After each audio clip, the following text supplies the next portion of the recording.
जब किसी जगह का एक्यूआई लेवल बहुत ज़्यादा बढ़ जाता है, 300, 400, 500 क्रॉस कर रहा होता है, तो उस जगह की हवा जो हम साँस के रूप में ले रहे होते हैं, वो सिर्फ़ हवा नहीं, वो ज़हर बन चुकी होती है। हवा में दिखने वाला धुंध सिर्फ़ धुंध नहीं होता है, उसमें PM 2.5, PM 10, nitrogen dioxide, sulphur dioxide, carbon monoxide और उसमें ओज़ोन, इन सब चीज़ों का डेडली कॉकटेल होता है, जो हम हवा के रूप में अपने अंदर इकट्ठा कर रहे होते हैं। नमस्कार दोस्तों, मैं हूं डॉक्टर सुब्रत और आज हम बात करेंगे एक्यूआई लेवल को कैसे मिनिमाइज़ किया जाए, कैसे 0 से 50 के बीच लाया जाए।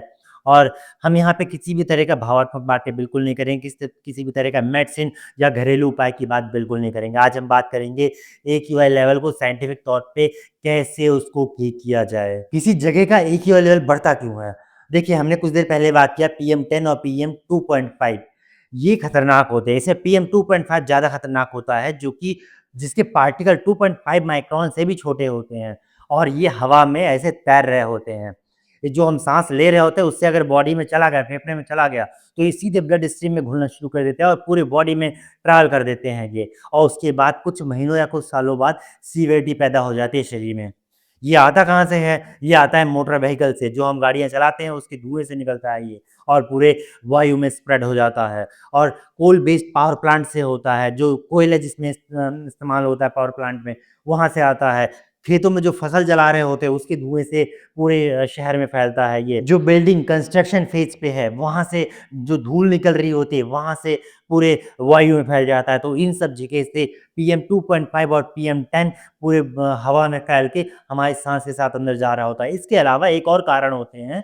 आपने सुना होगा ठंडी हवा नीचे रहती है और गर्म हवा ऊपर की ओर रहती है।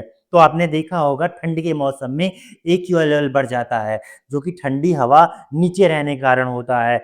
जो पॉल्यूशन वाला एरिया होता है, वहाँ पे हवा ऊपर नहीं जा पाता, पूरी जगह स्प्रेड दूसरी जगह नहीं हो पाता। इसी कारण आपका जो एरिया है, आपका जो सिटी है, वो एक तरह से पॉल्यूटेड क्लोज़्ड चैम्बर बन जाता है, जिसमें हम रहते हैं और इन सब चीज़ों का साँस के रूप में हवा अंदर ले रहे होते हैं। तीसरा जो कारण होता है, वो होता है हवाओं का कम चलना। अगर हवा कम चलेगी तो किसी एरिया का जो पॉल्यूशन है, वो दूसरी जगह स्प्रेड नहीं हो पाता, जिसके कारण उस एक जगह पे पॉल्यूशन बढ़ जाता है। तो यही सारे कारण होते हैं किसी एक जगह पे एक्यूआई लेवल बढ़ जाने का। एक्यूआई लेवल को साइंटिफिकली कैसे मिनिमाइज़ किया जाए, कैसे उसको कंट्रोल किया जाए? देखिए, पॉल्यूशन को बाद में साफ़ करने से कहीं ज़्यादा बेहतर होता है, पॉल्यूशन को पैदा ही ना होने दें। जैसे कि मैंने आपको कुछ देर पहले बताया एक्यूआई लेवल बढ़ने का कारण क्या-क्या है, बस आपको उसको सही करना है। जैसे व्हीकल के बारे में बताया, गाड़ी-मोटर के बारे में, आप ऑड ईवन जैसे उपाय कर सकते हैं। आप इलेक्ट्रिक व्हीकल का मैक्सिमम इस्तेमाल करिए। आपको पब्लिक ट्रांसपोर्ट का इस्तेमाल करना है, जिससे कि व्हीकल की मात्रा रोड पे काफ़ी ज़्यादा कम हो जाए।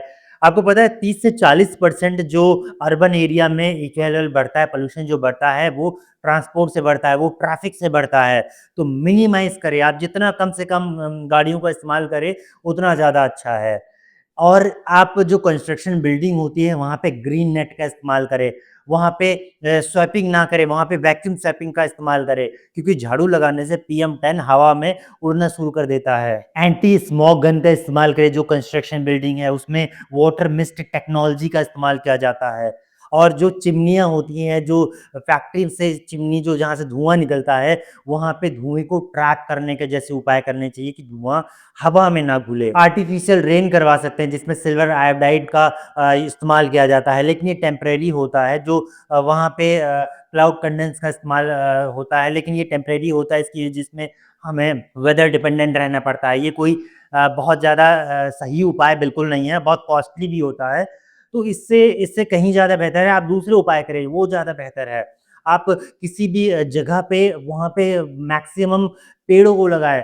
पेड़ जो है पीएम 2.5 को अब्ज़ॉर्ब करता है और कार्बन डाइऑक्साइड को भी अब्ज़ॉर्ब करता है, ऑक्सीजन प्रोवाइड करता है उस जगह के एरिया में, जहाँ ख़ासकर जो अर्बन एरिया है, जो सिटीज़ हैं। किसी भी सिटी में अगर बहुत अच्छी खासी मात्रा में पेड़ों को लगाया जाए, तो ये उस जगह के जो एक्यूआई लेवल है, वहाँ पे 15 से 25% तक ये कम कर सकता है एक्यूआई लेवल को। तो इतने बढ़िया उपाय ये होते हैं पेड़ों को लगाना, जिससे कि आपने देखा होगा चाइना में भी एक्यूआई लेवल काफ़ी ज़्यादा हो रहा था, तो उस जगह पे भी काफ़ी सारे उपाय किए गए, जिससे आज वहाँ का एक्यूआई लेवल लगभग 15 से 50 के बीच में रहता है, जो कि काफ़ी अच्छा होता है। अगर किसी जगह का एक्यूआई लेवल बहुत ज़्यादा बढ़ा हुआ है, तो वहाँ पे कुछ आपको इफ़ेक्टिव तौर तरीके भी अपना लेने चाहिए। जैसे आपको N95 या N99 मास्क का इस्तेमाल करना चाहिए, वहाँ पे कपड़े वाला मास्क किसी काम का नहीं होता है, वो इस्तेमाल बिल्कुल नहीं करना है। आपको HEPA प्यूरीफायर का इस्तेमाल करना चाहिए जिसमें एक्टिवेटेड कार्बन फ़िल्ट्रेशन भी हो और आपको कम से कम बाहर निकलना है। जितना घर के अंदर रहेंगे उतना बेहतर होता है। तो एक्यूआई लेवल को कंट्रोल करना कोई मैजिकल उपाय नहीं होता है। इसमें आपको कुछ पॉलिसी के साथ चलना पड़ता है, कुछ टेक्नोलॉजी का इस्तेमाल करना होता है।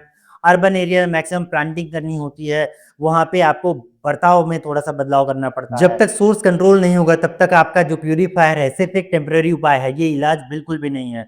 तो मैक्सिमम से मैक्सिमम जितना हो सके आप अर्बन एरिया में, सिटी के एरिया में प्लांटिंग करें, पेड़-पौधे लगाएँ। मैंने आपको पहले बताया ना कि जो पेड़ होते हैं ये पीएम 2.5 और कार्बन डाइऑक्साइड दोनों को अब्ज़ॉर्ब करने की क्षमता रखते हैं और वो किसी एरिया में एक्यूआई लेवल को 15 से 25% 30% तक कम करने की क्षमता रखते हैं। तो मैक्सिमम प्लांटिंग करें, ये सिर्फ़ एक किसी गवर्नमेंट का काम नहीं होता, ये इंडिविजुअल लेवल पे आपका भी काम होता है कि आप अपने स्तर पे काम करें, एक्यूआई लेवल को कैसे कम किया जाए, मैंने तौर तरीके सारे बता रखे हैं। वीडियो अच्छा लगा हो तो वीडियो करें लाइक, चैनल को करें सब्सक्राइब। मिलते हैं नेक्स्ट वीडियो में। मैं हूँ डॉक्टर सुब्रत, तब तक के लिए नमस्कार।